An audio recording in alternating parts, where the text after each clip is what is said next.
on va parler de sécurité sur Internet. Et là, je voulais vous montrer quelques exemples de mails de phishing que j'ai reçus récemment.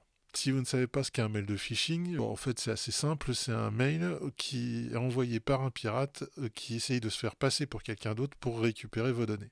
Là, vous allez voir, il y a quelques exemples de mails soi-disant provenant de banques. Si on regarde l'adresse de l'expéditeur, rien à voir avec une banque. Du coup, si vous recevez un mail comme ça, vérifiez toujours l'expéditeur avant de faire quoi que ce soit. Si vous voyez que l'expéditeur n'est pas votre banque, directement, vous bloquez l'expéditeur et vous supprimez le mail. Si vous avez un doute, appelez directement votre banque, mais surtout ne cliquez jamais sur ces mails, ne répondez jamais à ces mails et surtout ne les contactez jamais ni par une adresse mail ni par un numéro de téléphone qui est donné dedans. Le deuxième type d'exemple que je voulais vous montrer, c'est une arnaque aux crypto-monnaies.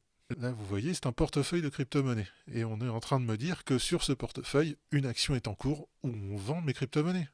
Si vous avez un portefeuille de crypto-monnaies, ça peut vous faire peur. Moi, comme j'en ai pas, je savais tout de suite que c'était une arnaque. Bien évidemment, c'est comme pour une banque. Il faut que ça corresponde à quelque chose que vous avez. Si ça ne correspond pas, vous bloquez et vous balancez ça à la poubelle directement. Si vous avez un doute, toujours la même chose. Regardez l'expéditeur. Là, c'est n'importe quoi. Et surtout, si vous avez un doute réel qu'une action soit en train d'être faite sur votre portefeuille de crypto-monnaie, allez-y directement, pas par un moyen qui se trouve dans le mail.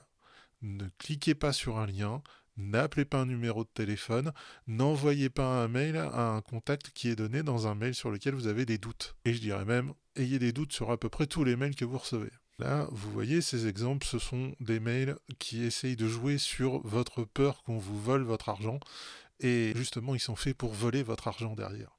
Donc faites bien attention. Si vous avez un doute de quoi que ce soit, d'un mail, d'un SMS, d'un appel que vous recevez, ne donnez rien directement comme information à quelconque personne qui vous contacte comme ça.